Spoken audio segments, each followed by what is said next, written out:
don't see on regular TV. From another perspective, something relative to your needs. And we gonna have deep subjects, and we gonna turn the lens. And there's no topic we won't skip. So please don't miss weekly, yeah. Tune in weekly to check in, weekly check in, weekly check in, weekly check in. Tune in to weekly, tune in, check in, weekly check in.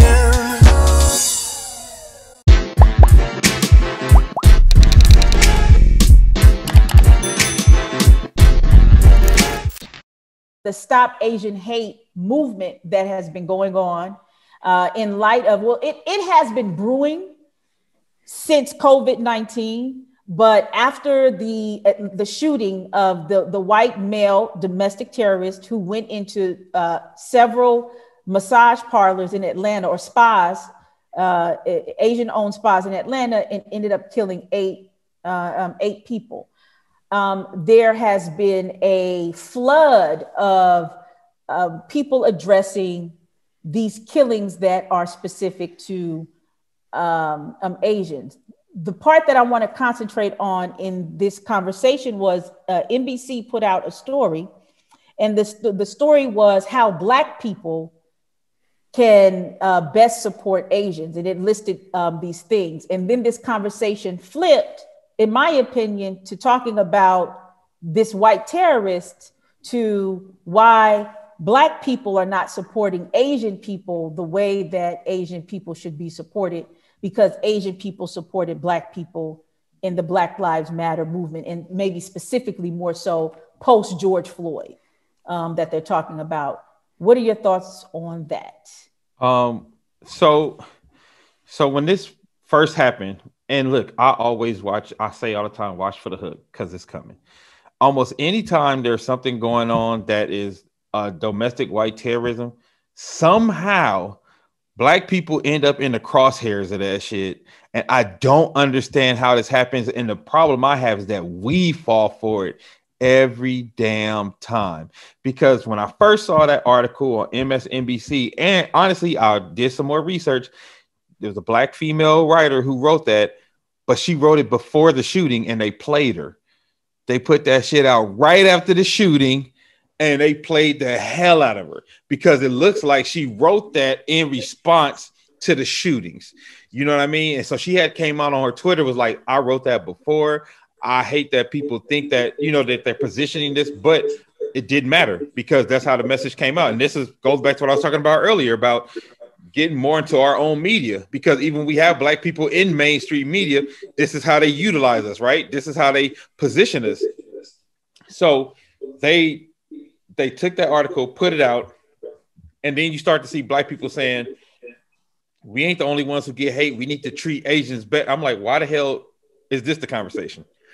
Not the conversation of white terrorism needs to stop. Why is the conversation how Black people need to be allies to Asians? Why is the conversation how Black Lives Matter don't need to try to impose on Stop Asian Hate, or Asian Lives Matter was trending at one point too.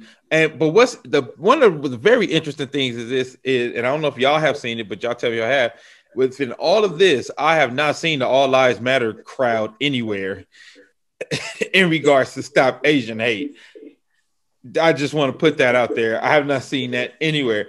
But I'm like, why are we falling for the banana in the tailpipe trick where someone white does something racist to another race, Black people get pulled into it, and now we're fighting each other to say, y'all should be more sympathetic, and other Black people like, I remember Latasha Harlan, I'm not fucking with y'all right now. Like, you have all these things, but I'm like, I understand those conversations, but those conversations don't need to be being had right now. But it happened last year. It happened when Jussie Smollett was lying about, you know, being lynched. And what happened? Straight white men don't support Jussie Smollett because he's gay. like, no, that story is fishy. And I don't believe him. You know what I mean? And like, but that's what the narrative turned into, because Vibe magazine wrote an article about straight black men not supporting Jussie Smollett. It happened last year when Donald Trump and all his minions were doing all that anti-Semitic stuff, but somehow Ice Cube and Mark Lamont Hill became the face of anti-Semitism at that time, literally in the same moment. So it's like literally when white terrorism or there was a white act of racism, they juxtapose it with a black face to be put in front of that issue. And again, it keeps us at that, you know, at that forefront of being an enemy. So I think while I don't feel like anyone deserves hate, and I don't feel like, you know, anyone deserves what happened the day that man killed those people, I want us to be careful not to let ourselves become pawns in a fight that's not ours. Everything you said, I agree. I don't have much. I don't have much to add. The question is that why would I knew it was I didn't research who wrote the story, like who was the person behind the story. But I said, I bet you this was either a black person who wrote it or a black person greenlit it. Why do you feel like you need to write that type of story anyway? Even before, why is that story even needed?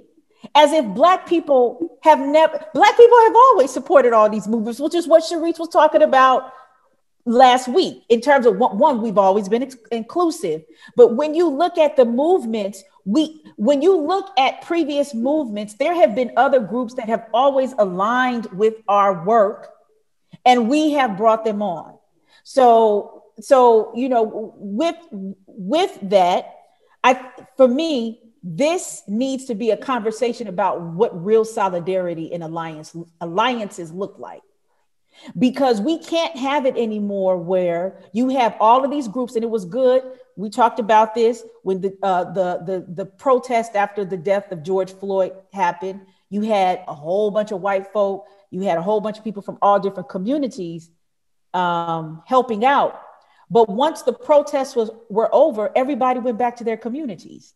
And the poor black people went back to their communities. So when we were talking about, and then there was like this kind of push of people support black businesses, but we really need to have a conversation of what alliance and solidarity looks like. In my opinion, we really need to be talking about sharing the resources. As somebody who has worked on, in the past, Black and specifically Korean issues in Los Angeles, in my experience, the exchange was uneven. It was, how do we get along well enough in Los Angeles so Koreans can continue to have subpar products in corner liquor stores in the Black community, right?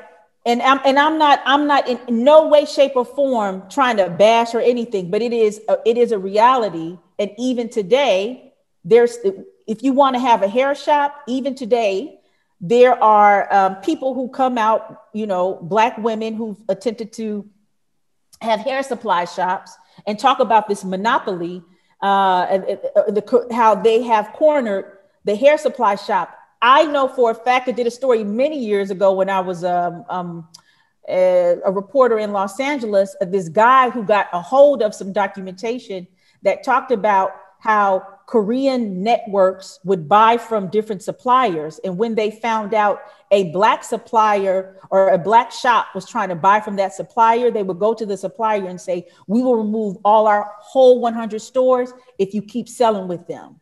See, that's not solidarity and alliances. And we really need to talk about that. So even though the sons and the daughters and the grandsons, they're well-meaning, we need to talk about your grandparents and your parents that have these very abusive practices. And it's not just Koreans. I've actually been talking to my people in the UK. They talk about East Indians and how these practices are going on. In Jamaica, they talk about the Chinese. There's this relationship between people of African descent and people of, you know, Asian descent that we really need to talk about when we talk about these solidarity. And I want to mention this one thing in terms of this whole thing of Black people don't support. And I said this on Facebook, in whole, if Black people didn't support Asians, their stores would not thrive in the community, in our communities, right? But on the flip side, what Black shops do you know in Asian communities that thrive? It's crickets. There are none that I know of, like a Black shop, a Black owned shop. But furthermore, with that, I'm gonna show you how cold, I'm gonna tell you in terms about economic enterprising. When I worked at Rutgers, one of my colleagues was Jewish. And one day I forgot, we were talking about the car that I was driving, and it was a Passat. And then she said, "Oh, you drive a German car?" I don't know really that much about cars. I was like, "Oh, it's a German car? Okay, yeah. And she said, "We don't buy anything German," right? Now, her grandmother was the one that was in the Holocaust. 3 generations later, they still don't buy German products. So when we talk about these alliances in South, there are still, this kind of goes back to also when we talk about Black Lives Matter movement. There's these formal organizations and things that we do, but there are also these things that are culturally now on how we address and treat things. And I think that needs to go on within this Stop Asian Hate. So to tie up both of your comments, I think this goes back to the idea of living in the white gaze, right? Because how I behave is in a reflection to what white people are doing, right? So that answers the question, why even write something like that before? It's because I'm operating out of the white gaze, right? White people have said Black people don't align. They're only concerned about themselves. So now I feel compelled to write something that shows either shows the otherwise or shows that they are right? Again, it's in response to this invisible critique that's always living over us in this white gaze. And I think the one thing about the 3 of us that are on this show is that for the most part in our lives, we live free of that. We are not comparing what we do in our actions to then what white people are going to say about us or what white people are going to feel based upon things that we've decided to do.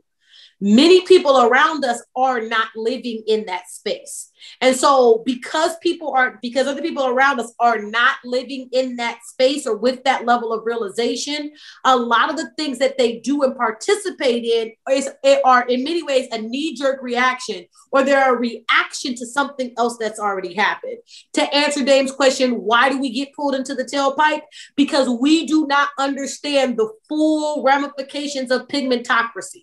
We do not understand that the full range of pigmentocracy means white people are on the one side and Black people are the sticky ish at the bottom of the barrel. And that in any situation that they will try to create a binary to ignore everything else that's in between on that spectrum, that all of us as a quote unquote minority class, which we are really not in the world view of things, are living in this gaze. And that because we are living in this gaze, it calls into question our alliances. It calls into question how we see ourselves and how we see one another. So to me, it's not even a question, like I said last week, about do Black people support Asian people. That's not even a question that even comes up in my mind. It's not even something that I would even articulate. It's not even a question for me. Where do Black women get their nails done? Where are Black women buying hair products from? I have a girlfriend who got cut out of the market, who tried to start her own beauty supply shop, but couldn't due to the same issue of not being able to get to distributors. So for me, it's not even a question I would ask. Why is it a question I wouldn't ask? Because I'm not hostage of the white gaze. I'm not hostage of looking at everything in a binary where it's either Black or white. I don't live in that space.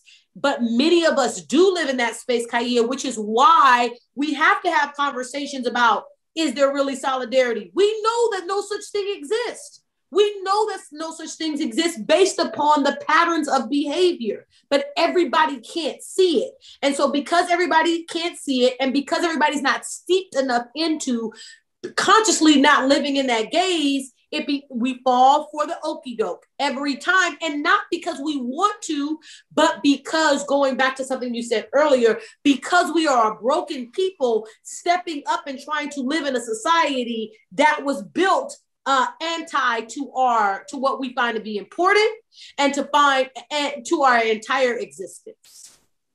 I want to also add too is that within, especially during the Trump years, but I would say even starting in 9/11, the Asian community has been forced to rethink how they negotiate their power in the United States. It can't just be through money, right? So you're seeing this increase of Asians talking about voting, Asians running for office. And in that, they're finding their political leg. So I think this is also, when we talk about the white gaze, we talk about it in terms of us as Black people, but we also must talk about what that means in the Asian community and their proximity to whiteness, and the way in which they have moved in order to either be shielded by this pseudo whiteness that they have. Not all Asians, we know that. That's another thing, right?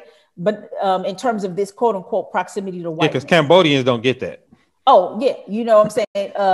Certain Thai people don't get it, depending on the darkness of their skin, which is why I mentioned pigmentocracy, because that is the foundation of it. Right? That's the foundation on it. That's why Koreans can be seen as model minorities. That's why Japanese can be seen as model minorities. That's why Chinese can be seen as model minorities, right? Because they may forsake their language. They may be able to pull together their resources financially and invest in a particular area, right?